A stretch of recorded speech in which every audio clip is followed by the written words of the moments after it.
Sanao International presents Simply Football.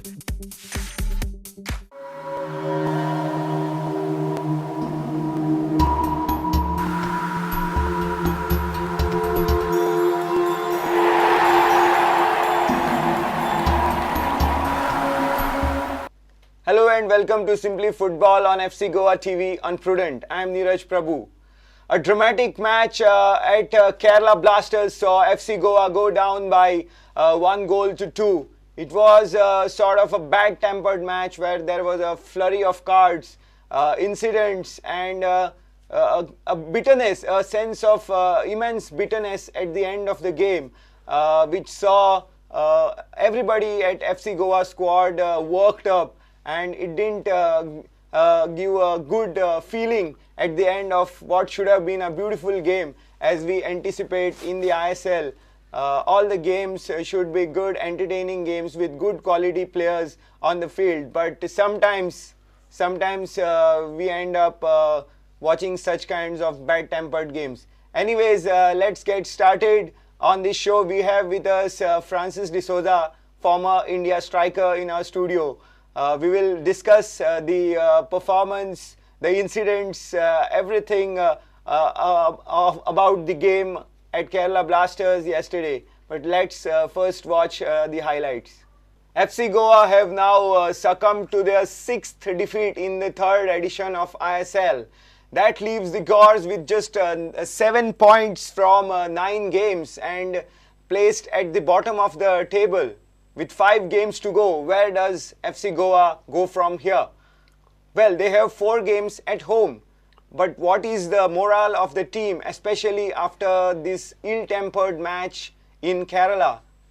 More than football, the refereeing has come in the focus because coach Zico was absolutely incensed by the performance of the referee, as we have read in the post-match comments.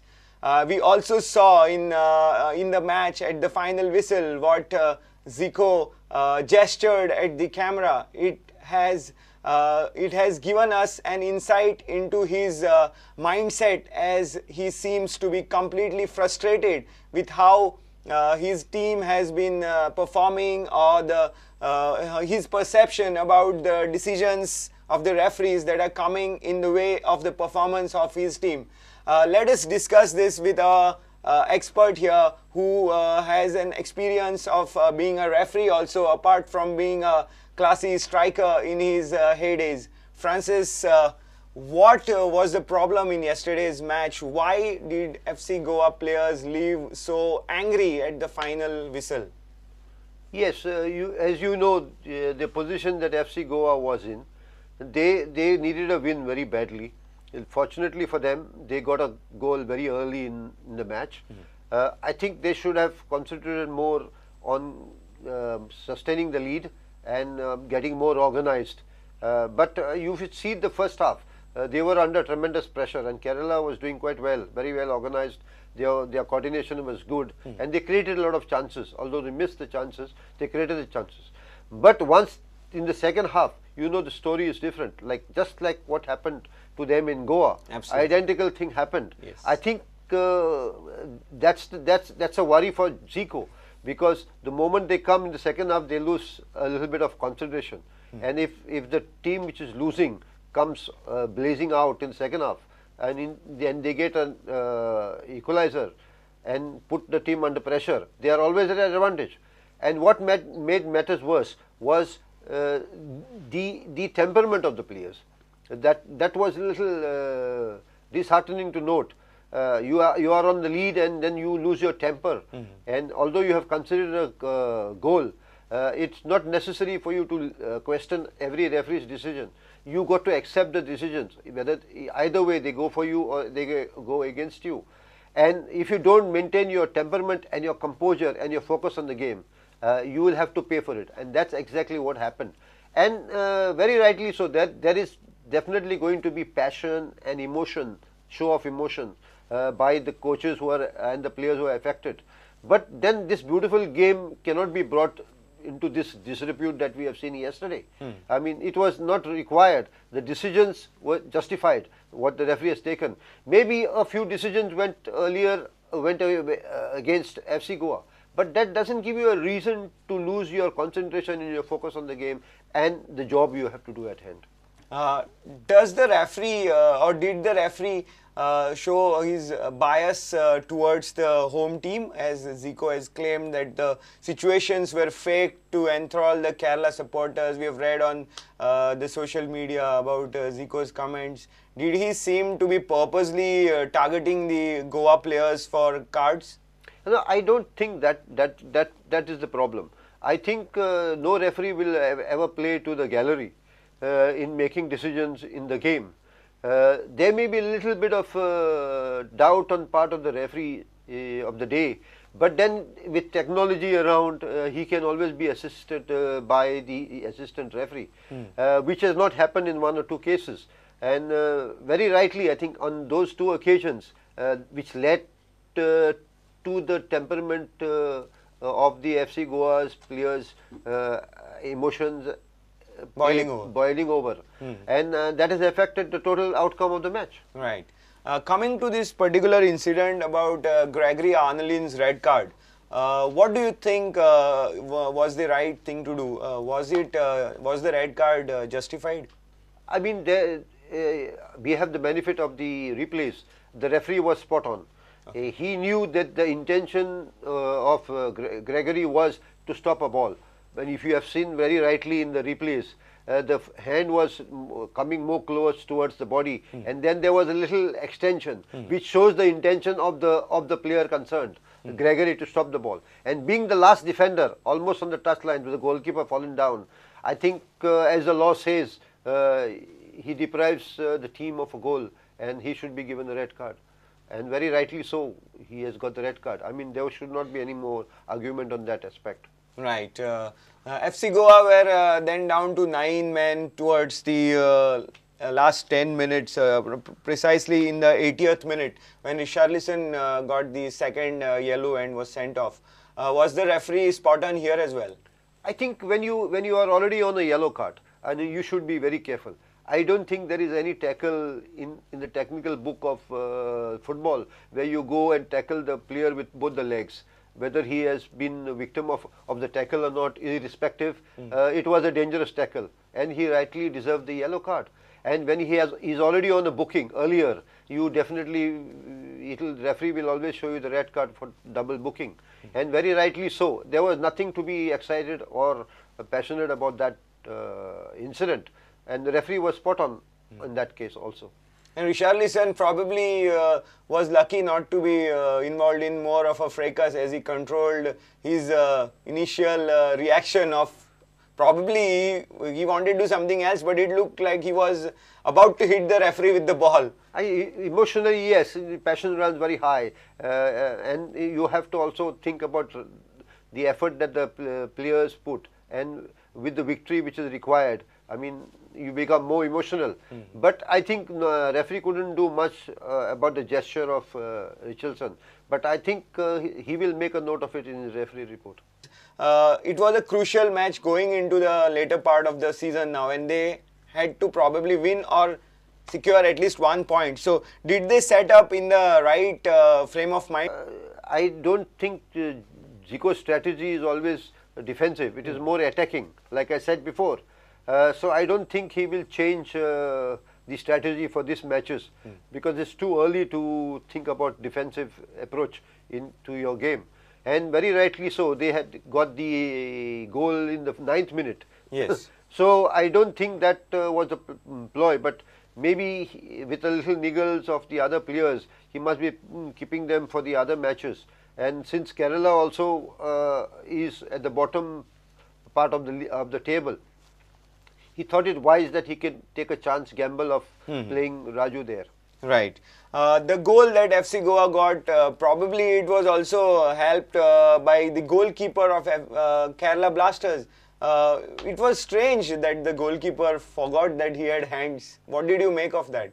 I think again you become a little lethargic, you lose focus on the match, and instead of putting his hands forward for catching the ball, it was too close, and that was his reaction and allowed the ball to go between his legs. Apart from that goal, FC Goa hardly had any other attacking move. Why do you think they didn't go all out to build on their lead? I have been telling you that the main problem with FC Goa this season has been the lack of coordination and understanding. They are not able to, if you see yesterday's match also, they are not able to keep the ball maintain possession of the ball for a longer period of time, where you can take control of the midfield and the match and slow down the tempo or keep on attacking. That visibly has not happened in the last few matches. And like I said, Zico hasn't still found his first 11 to continue playing with the same players who can have the possession of the ball and the understanding and the rhythm and the cohesiveness. So that's why you find you are always under pressure. And Kerala were doing well, keeping them under pressure and into their own half. In many matches, FC Goa players have got into altercations or arguments with the referee during their decisions.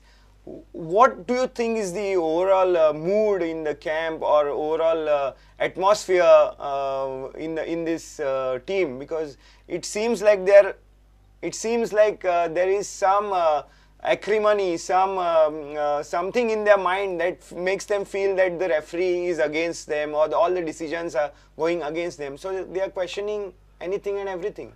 I think it will be wise on the part of the players and Zico also to take a match at a time. And since every official is different on a given match, I think you can't be biased right in the beginning of the match or during the match that the referees are against you. But it's a duty of the coach and the team, his team, to make sure that the players maintain the focus, they are in the right frame of mind, and irrespective of the referee, they have to do a job and they should be focused on their job. And if they go about in that way, there'll be more success than the stories that you see now. We also seen Zico, the legendary Zico, being very animated this season. In almost all the matches, he has found something to complain or something to be very unhappy about. Why do you think this is happening to such a legendary personality like Zico? After all, we are all human beings. Coaches also are human beings. And it's a tendency that you get, no matter how experienced you are. Your emotions and your feelings always get the better of you, since you are passionate about the game. But I can understand, Zico is a man of many seasons. He has seen all this happening when he was a player and also now as a part of the coaching team. But I think better sense should prevail over Zico instead of making gestures and showing dissent at referee's decision. I think if you see your coach also animated and aggressive towards the referee, it will also pass on to the field. Right. And there will be a little reaction on part of the players. So it is natural. So I think better sense should prevail and they should get down to the business they are doing in the ISL. Another thing that Zico is not happy about is the nationality of the referees that ISL have been putting on field. There are referees from Japan last year, there are referees from New Zealand this year. So is there any substance in Zico's argument that you should bring referees probably from Spain or Italy to have good games? No, not necessary. Once you are a FIFA referee, I mean, you get the recognition from FIFA that you are quite competent to officiate any match anywhere. I don't think that the coaches have the benefit of trying to choose referees from which country. If the referee has faltered, if a referee has not done his job, it's left up to the organizers and the referees committee to take a call on what action should be taken on the referees concerned. Because I think in that aspect, FIFA is very, very strict. And they also assess the referees, and I don't think that coaches can complain on that part of it. We will always have a debate on this regarding referees, because they are human, they can make mistakes, and their decision will always be questionable. Absolutely, but their decisions are always binding, isn't it? Yes, their decision is always final. Absolutely. That's what the law says. Right. So now we look forward to the the home run of 3 games now for FC Goa with the match on Friday at Fatorda against formidable Northeast United. This should be a key game now because there is no more margin for error now for Zico's team. They have 5 games remaining and probably they have to win all these games to have any chance of making it to the playoff. It's now the crucial and the business end of the ISL 3 coming up for FC Goa now. Yes, I think they have the remaining 5 games which they have to win now. Out of that, 4 games are in Goa. Yeah, out of that, and they don't have a very good home record. The last 3 matches they have lost. Not a victory here. Yeah, this season. not a victory here this season. Morally, I don't know how much it will play on the players. And with yesterday's turmoil, I think they will be a little disturbed. And But now they also stand to lose Gregory Arnolin and Richarlison for yeah, next they are week. going to be a Key depleted players. side because of the loss of these 2 players who are very crucial for their first 11. But I think the other players have to step in. I mean, the other players who are on the bench are supposed to be equally good, if not better, than the players who are already been suspended now. So they have to step in. They have to show and play for the pride of FC Goa. And in the process, if they can perform well, they will qualify for the semis. What do you think the fans will be thinking now? They have seen what has happened yesterday. Probably many may support Zico, and there will be so many fans out there not really happy with how refereeing has been. What do you want to tell all these fans? I think irrespective of what is happening, the fans always stand by you, and that's the added plus point that the players have and the coaches have. Thank you, Francis, as always. Pleasure. Thanks for watching. Goodbye.